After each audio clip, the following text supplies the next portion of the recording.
안녕하세요. 실천신학 3학차 노효선 목사입니다. 설교문의 구성을 보면 제목이 주님 제 입술이 부정합니다. 제가 여기 있습니다.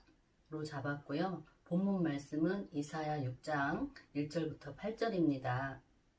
설교의 중심 주제는 선지자 이사야의 입술의 부정에 대해서 천상에서 제사함의 은총과 소명에 대한 그 위임과 부르심입니다. 서론, 본론, 결론, 본론의 조그만 소주제로 첫 번째 이사야가 소명에 대해 부름받는 장면, 두 번째 내 죄의 깨달음, 세 번째 이사야의 소명과 위임으로 구성이 되어 있습니다. 설교의 착상을 보겠습니다. 아까 말씀드린 것처럼 본문 말씀 이사야 6장의 1절부터 8절인데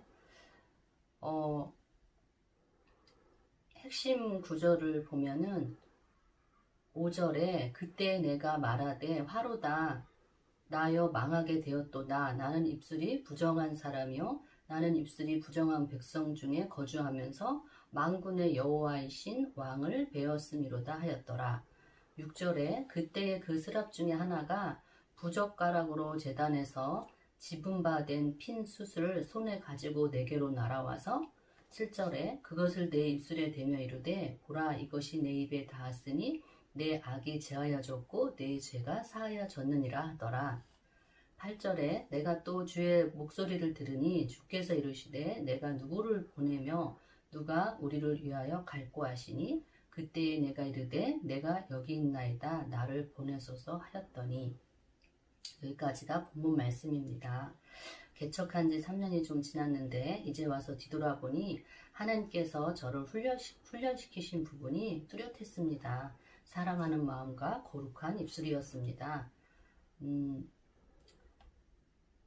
나는 너만 잡을 거야 그러시더니 입술이 부정하기만 하면 성도와 물질이 탈이 났습니다. 그래서 이사야 6장 입술이 부정하다고 탄식하는 이사야를 부르시고 정결케 하시고 선지자로 쓰시는 장면이 제게 큰 감동으로 다가왔습니다.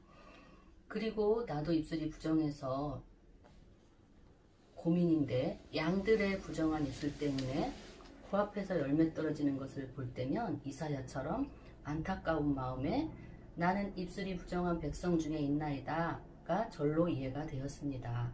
그리고 화가 나는 게 아니고 책임감과 연대감에 불쌍한 생각이 들었습니다. 길을 가는 사람을 보고 목사님하고 부르면 4명 중에 3명이 뒤를 돌아본다는 말을 들었습니다. 해마다 수많은 신학생들이 배출되고 수많은 교회가 생겨나는데 왜 하나님은 일꾼이 없다고 할까요? 마태복음 39장의 37절 38절 말씀에 이에 제자들에게 이르시되 추수할 것은 많되 일꾼이 적으니 그러므로 추수하는 주인에게 청하여 추수할 일꾼들을 보내주소서 하라 하시니라. 능력의 일꾼이 없다는 말씀이 아닐까요? 여기서 능력이란 사랑의 능력을 말하는 것 같습니다. 목회라는 것은 사업도 아니고 취미도 아니고 사람을 상대로 하는 영혼을 구하는 일입니다. 영적인 상태가 좋은 사람도 있지만 여러 가지 조건이 모두 안 좋은 사람도 많습니다. 각종 일단 다 섭렵하고 산만하고 교회에 와서 하나님이 어디 있냐고 하는 사람들도 있다는 거죠. 하나님은 유대인의 하나님이 아니요 세상 모든 사람들의 구세주로 오신 것을 누구보다 목사가 잘 알고 있는데 이런 성도들을 어찌 상대해야 하나요? 끊임없이 관심과 물질로 돌봐야 하고 게다가 감사하는 마음까지 없는 사람들을 끝까지 긍휼히 여기는 불쌍히 여기는 마음으로 품어야 하니 쉬운 일은 아닙니다. 품기에는 에너지와 인내가 많이 필요합니다. 그런데 하나님은 갈대아인을 섬기라고 하지 않습니까? 그렇지 않고 바벨론이 싫다고 애굽으로 도망가면 그곳에 전염병과 칼과 기근이 있다고 했습니다. 하나님은 그릇의 심령의 말씀의 사이즈를 키우십니다. 심한 영적 환자를 놓고 내가 왜 이렇게 이 사람에게 사랑이 없지? 내가 왜 이렇게 인색하지? 그런 걸 느끼게 하시면서 오히려 목자의 문둥병을 고쳐나가십니다. 아무튼 사랑의 목자 이야기를 하는 것입니다. 이런 성도 저런 성도 다 품을 수 있어야 한다는 거죠. 사랑이 없으면 교회에 부흥이 있겠습니까? 그리고 마음의 상태가 입술로 나오게 되어 있습니다. 하나님은 말이 온전한 자를 쓰신다고 하셨습니다.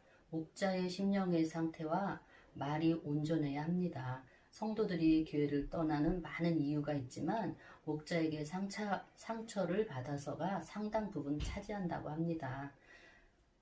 그래서 양을 기르는 목자의 심령 상태가 목자의 입술의 상태라고 전제하고 그것이 좋아야 목회를 잘할 수 있다고 말하는 것입니다. 이런 취지에서 목자는 많은데 진정한 사랑의 목자, 말이 온전한 목자는 없다는 게 추수할 곳은 많은데 일꾼이 없다는 게 이런 뜻이 아닐까 생각해 봅니다. 두 번째는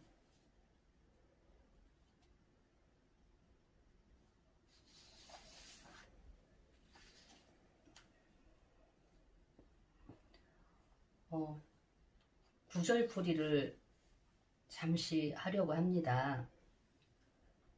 우시야 왕이 죽던 해라고 했는데 우시야는 유다 왕국의 제10대 왕으로서 약 50년간 통치를 했습니다. 외적인 번영이 있었고 그러나 그 이면에는 종교적 부패와 상처가 많이 있었습니다. 그런 시점에 이사야가 천상에서 벌어지는 일들을 보았습니다. 주께서 높이 들린 보좌에 앉으셨는데 그 옷자락은 성전에 가득하였다고 하였습니다. 아마도 높은 보좌에 앉으신 하나님의 모습을 본 것 같습니다. 6날개가 있다고 하였습니다. 2날개로는 얼굴을 가리고 또 둘로는 발을 가리고 둘로는 언제든지 천사의 임무를 수행할 수 있도록 날고 있었다고 하였습니다. 3절에 거룩하다 거룩하다 그 영광이 온 땅에 충만하도다 하였습니다. 천사들이 목소리를 드높여서 찬양하는 모습입니다. 만군의 여호와의 거룩과 영광을 찬양하는 겁니다. 인간이 감히 접근할 수 없는 신적 거룩함을 찬양하는 것입니다. 5절에 보니까 화로다 나여 망하게 되었도다 나는 입술이 부정한 자로다 입술이 부정한 사람 중에 거하면서 만군의 여호와이신 왕을 배웠음이로다 하였습니다.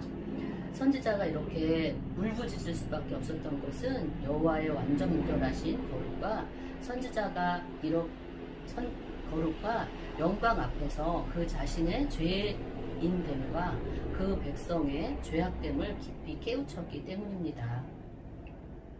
그리고 중요한 것은 이 시점에 자신의 부정한 입술을 이사야 선지자가 깨닫고 자신의 입술을 지목합니다. 이는 하나님을 찬양하는 스랍들의 모습과 자신의 더러운 입술의 모습을 대조했을 때 충격을 받았기 때문입니다. 6, 7절에 화저로 단에서 취한 바 핀 숯을 손에 가지고 내게 날아와서 내 입술에 대명했습니다. 뜨거운 숯을 취하여 선지자에게 날아와 부정하다고 탄식한 입술에 갖다 댑니다. 천상에서 거행된 제사함의 성례입니다. 그리고 제사함의 확신을 주기 위해서 베풀어 주신 하나님의 크신 은혜입니다. 8절에 보니 또 주의 목소리를 들은즉 내가 누구를 보내며 누가 우리를 위하여 갈고 내가 여기 있나이다 나를 보내소서. 이사야는 영적인 눈으로 하나님의 거룩과 그 영광을 배웠던 선지자인데 이제 제사함을 받은 이후에는 영적인 귀로서 하나님의 음성을 듣습니다. 누가 우리를 위하여 갈고 가슴이 뜨거워진 선지자는 내가 여기 있나이다 나를 보내소서 한 것입니다. 설교의 본문으로 들어가면 첫 번째 이사야가 소명에 대해 부르심을 받는 장면이었습니다. 우시아가 죽던 해라고 했는데 사람은 죽어도 하나님의 일은 그대로 진행되는 것을 알 수가 있습니다. 이걸 보면서 자기 사명을 잘 감당해야 하는구나. 내가 안 해도 하나님은 누군가를 통해서 하나님의 일을 행하시는 것을 알 수가 있습니다. 촛대가 옮겨지기 전에 자기의 사명을 잘 감당해야 하는 것을 알 수가 있습니다. 이사야는 하나님께서 직접 주신 말씀이 이사야서에 60회나 나온다고 합니다. 특별히 본장은 전체적으로 하나님께서 천상회의의 결정사항을 이사야에게 직접 알려주시고 위임하시는 대목입니다. 반면 거짓 선지자는 하나님의 어전회의에도 직접 참석하지 못하고 위임을 받지 못합니다. 거짓 선지자는 그 메시지가 스스로의 주관적 인식이나 착각, 거짓에 근거합니다. 참된 선지자 이사야와 비교가 됩니다. 아모스 3장 7절에 보면 주 여호와께서 자기의 비밀을 그 종 선지자들에게 보이지 아니하고는 결코 행하심이 없다고 하였습니다. 이사야 선지자는 하나님의 계시를 받아서 전달하는 선지자요. 그러므로 하나님의 구원과 심판을 담대하게 선포할 수 있는 그런 대선지자였던 것입니다. 두 번째, 내 죄의 깨달음. 하나님의 거룩한 영광을 접한 이사야는 1차적으로 자신의 부정함을 절실하게 깨닫게 됩니다. 1장에서 5장까지 이미 많은 사역을 하였는데 아마도 시행착오를 겪으면서 훈련받으면서 점차로 발전해 왔을 것입니다. 그리고 이쯤에서 6장에서 하나님의 거룩하신 영광의 빛에 의해 죽을 것 같은 느낌을 받았을 것입니다. 아주 정결한 입술로 거룩하다 거룩하다 찬양하는 스랍들의 모습과 자신의 모습이 대조가 되었을 것입니다. 입술의 부정은 마음의 부정이요 본질적인 내면의 타락을 의미하는 것입니다. 이사야 29장 13절에 보니 나를 가까이하며 입술로는 나를 공경하나 그들의 마음은 내게서 멀리 떠났다 하였습니다. 완전 무결하신 여호와 앞에서 자신의 죄인됨이 깊이 깨달아져서 화로다 나는 망하게 되었구나 하고 탄식을 합니다. 게다가 백성들의 부정한 입술이 깨달아져서 그 백성들의 죄가 내 죄임을 깨닫고 나는 죄 많은 백성 가운데 살면서 거룩하신 하나님을 배웠구나 하고 탄식합니다. 백성들의 죄는 미워하는 게 아니고 이사야처럼 하나님 앞에 사죄하고 애통해 하는 것입니다. 음란한 입술은 열매를 떨이킵니다. 축복을 흘립니다. 주님께서는 말이 온전한 자를 쓰신다고 하셨습니다. 온전한 입술을 위하여 하나님께 은혜를 간구해야 합니다. 그런데 하나님께서는 스랍들을 시켜서 단에서 취한 숯을 이사야의 입에 대게 하시고 죄악이 사여졌음을 선포케 하십니다. 이사야의 죄악이 하나님의 절대적인 은혜로 사하여진 것입니다. 하나님은 우리가 죄를 깨닫고 애통해 할 때 은혜를 베풀어 주십니다. 하나님은 우리가 죄를 지어서 죽는 게 아니고 죄를 깨닫지 못해서 죽는다고 하십니다. 하나님은 순종하는 자에게 은혜를 베풀어 주십니다. 마음으로 범죄한 것이 입으로 표출된다는 점에서 부정한 입술은 모든 죄악을 총체적으로 나타나게 됩니다. 마태복음 15장 11절에 보면 입으로 들어가는 것이 사람을 더럽게 하는 것이 아니라 입에서 나오는 그것이 사람을 더럽게 하는 것이라 하였습니다. 세 번째, 이사야의 소명과 위임입니다. 6장 8절에 보면 내가 또 주의 목소리를 들으니 주께서 이르시되 내가 누구를 보내며 누가 우리를 위하여 갈고 하시니 그때에 내가 이르되 내가 여기 있나이다 나를 보내소서 하였더니 선지자의 자발적 헌신, 하나님께서 이스라엘의 미래에 대한 천상의 결정을 전달할 대언자를 찾고 계실 때 이사야는 자진해서 내가 여기 있나이다 나를 보내소서 하고 응답합니다. 구약에서 제사장과 왕 그리고 선지자는 기름 부음을 받습니다. 기름 부음을 받은 의식은 사명을 받은 사람이 하나님을 위해 특별히 구별되었을 뿐만 아니라 세상과 구별된 삶을 살아야 한다는 사실을 모든 사람 앞에 공포하는 것입니다. 이사야 선지자는 인간의 형식에 따른 기름 부음을 받았을 뿐만 아니라 그보다 더 근본적이고 중요한 하나님의 깨끗게 하심을 받았습니다. 특별히 그의 입술을 정결케 하신 것은 그가 오직 하나님의 말씀만을 선포하도록 사명을 받았음을 의미합니다.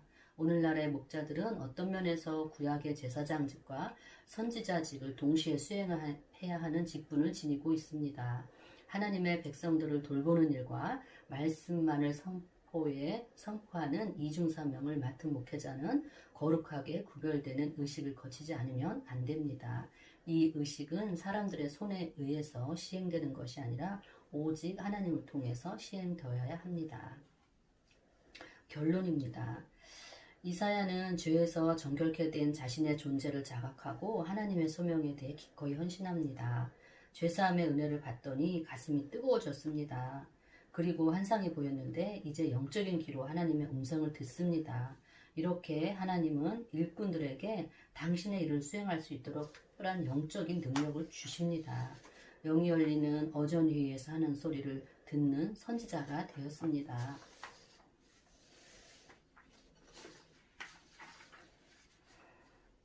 입술이 정결케 된 이사야, 죄에서 자유함을 얻은 이사야, 여호와의 음성을 듣자마자 그 가슴이 뜨거워져서 불타는 열정으로 나는 헌신할 준비가 되어 있습니다 하고 소리칩니다. 하나님은 준비된 자를 보내십니다. 입술이 정결케 된 자가 바로 하나님의 일을 할 준비가 된 자입니다. 사역을 감당하려면 여기까지 와야 합니다. 준비되지 않은 자 하나님께서 쓰지 않으십니다. 부름받지 못한 자 하나님의 일을 하면 큰일 납니다. 죄사함의 은총을 입은 우리는 이사야처럼 자원하는 마음으로 자신의 사명을 잘 감당해야겠습니다. 안녕하세요. 저는 이번 주 발표자 이성준 목사입니다. 설교 구성의 개요를 하겠습니다. 설교 제목은 새 하늘과 새 땅을 바라보라입니다. 설교 본문은 이사야서 65장 17절로 25절까지 그리고 66장 22절부터 24절까지를 보았습니다. 설교 중심 주제는 고통 가운데 있는 하나님의 교회와 백성들이 예배를 통해서 새 하늘과 새 땅을 바라보는 것입니다. 설교 중심 목적은 새 하늘과 새 땅에 대한 올바른 개념을 갖게 하고 막연히 천국을 바라보는 자들이 아니라 구체적으로 이 땅에서 하나님의 새 창조적인 역사를 통해서 치열하게 일상의 삶을 영적인 예배로 살아가기를 위한 것입니다. 설교의 아웃라인은 이제 서론, 본론, 결론을 이렇게 구성을 해보았고요. 설교 착상은 에 대해서 말씀드리겠습니다. 본문은 이스라엘 백성들이 지금 절망적인 상황 가운데 서 있는 상황, 그리고 우리의 이런 절망적인 현실을 볼 때 낙심과 좌절 가운데 있을 수밖에 없죠. 이스라엘과 지금 우리의 현재의 상황은 암담할 수밖에 없습니다. 그러나 진정 우리가 바라봐야 할 것은 우리 눈에 보이는 하늘과 땅이 아니라 저 영원한 하늘 나라, 바로 새 하늘과 새 땅에 대한 소망을 가져야 함을 절실히 깨닫게 되기 때문입니다.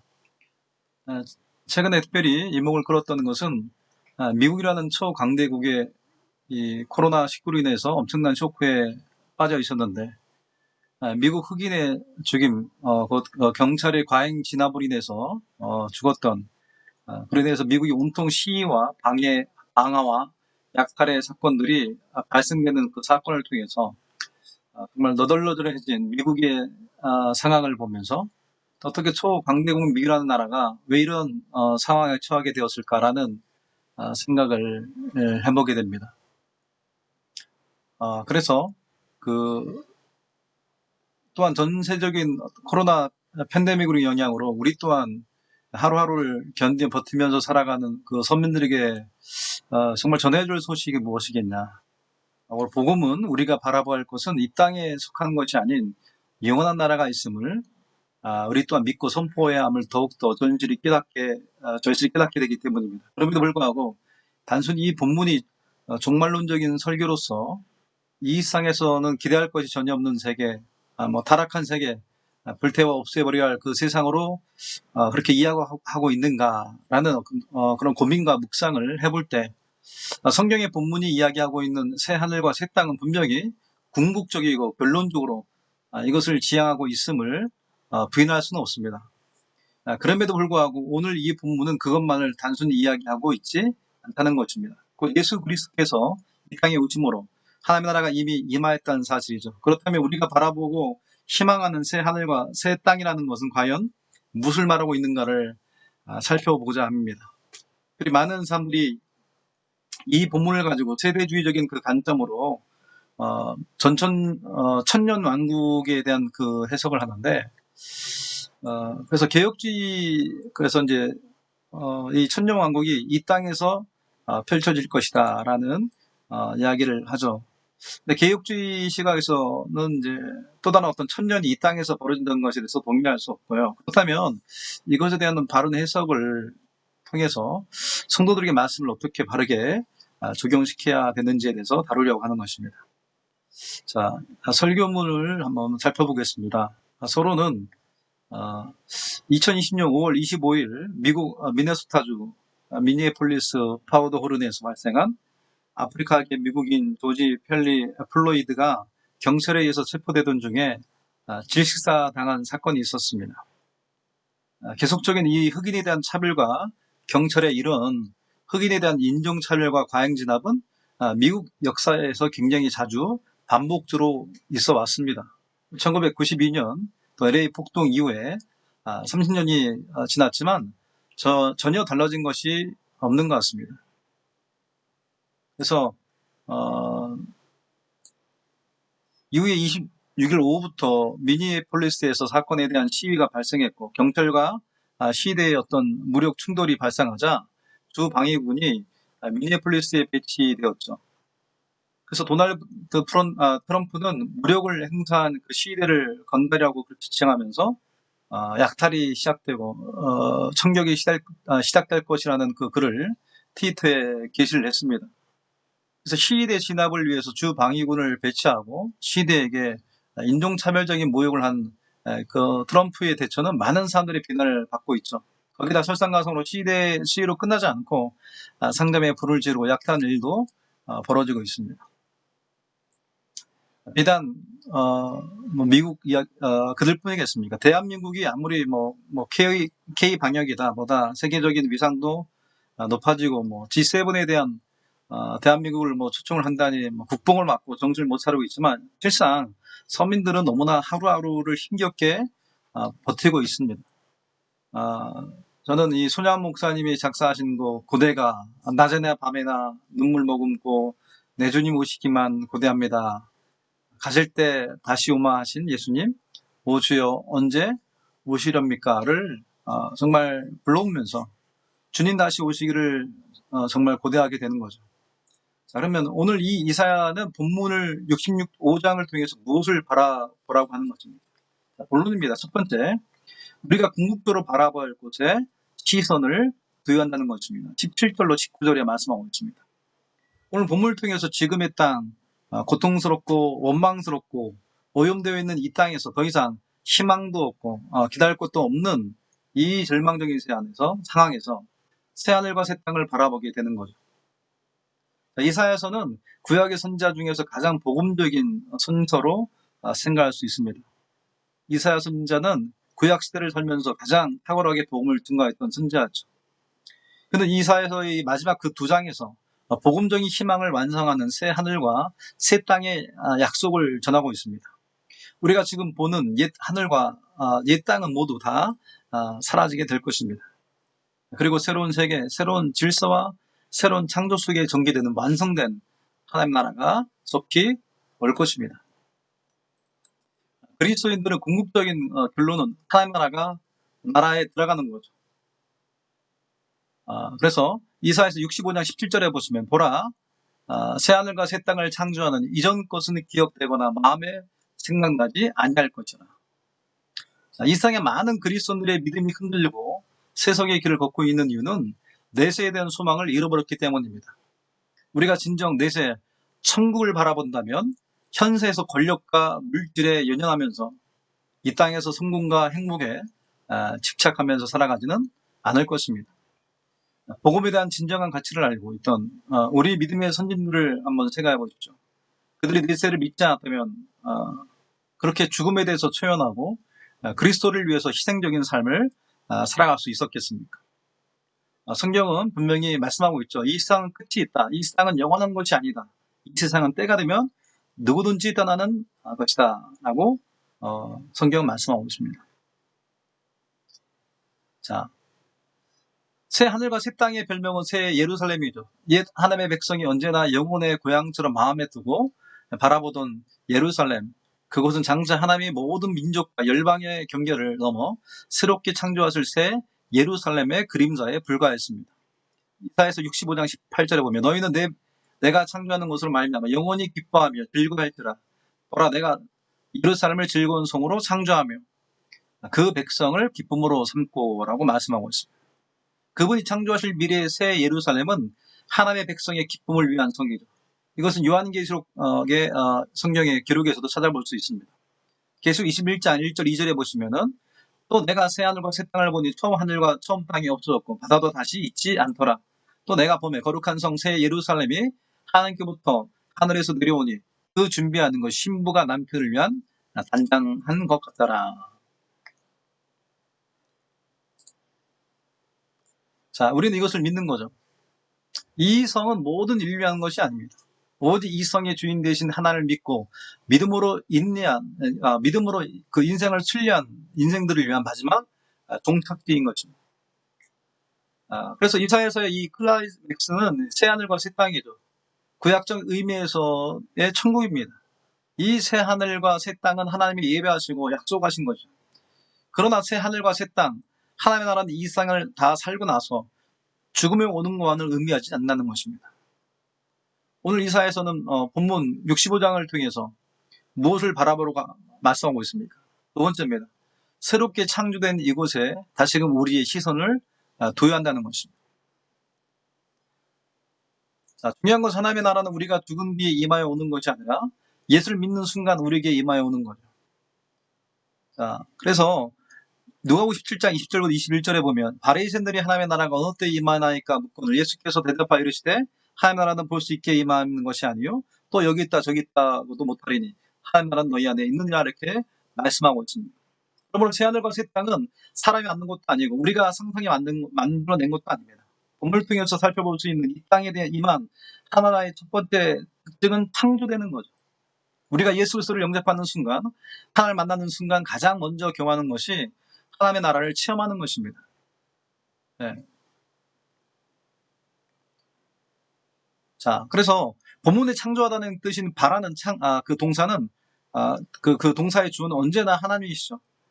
창세기 9장과 이사야서 40장에서 66장에 19번에 나타나는 단어죠. 이것은 하나님이 천지 창조를 하셨을 때는 무에서 유를 만드신 창조입니다. 이것이 만든 창조는 유에서 그 유를 만드는 것이지만 하나님 만드신 창조는 무에서 유를 창조하신 것입니다. 이렇게 새 하늘과 새 땅을 하나님의 천지 창조하신 것처럼 새롭게 창조하신 세계입니다. 또 하나님의 새 하늘과 새 땅을 창조하실 때 이것들을 이전 것들은 잊혀지고 마음에 두지 않게 됩니다. 슬픔이나 고통이나 직몰당한 것들이 더 이상 괴로운 기억으로 마음에 남아있지 않게 되는 거죠. 그리고 하나님의 손에 의해서 새롭게 창조된 것을 바탕으로 살아갈 때 오직 기쁨과 즐거움만이 가득하게 되는 것입니다. 그렇다면 이전 것들은 무엇을 말할까요? 이사야서 1장 39장에 나타나 있는 심판받는 왕국의 모습이라는 것입니다. 새하늘과 새 땅은 앞으로 이루어질 새로운 세계, 즉 페르시아치아의 포로 후기 공동체의 이상적인 모습입니다. 다시 한번 강조하다면 새하늘과 새 땅을 종말론적인 언어로만 볼 것이 아니라 이 땅에서 도래할 새로운 질서와 새로운 사회를 가리키고 있음을 발견하는 일입니다.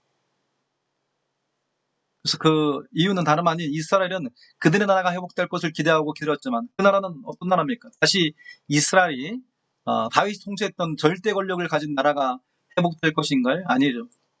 곧 이 새로운 질서와 새로운 사회는 예수 그리스도를 통해서 우리에게 임한 하나님의 나라인 것입니다. 새로운 사회는 어떤 사회입니까? 착취와 불법으로 인한 억울한 일들이 일어나지 않는 그 사회인 거죠. 따라서 억울한 사람이 울고불짖는 일이 없는 사회가 된다는 것입니다.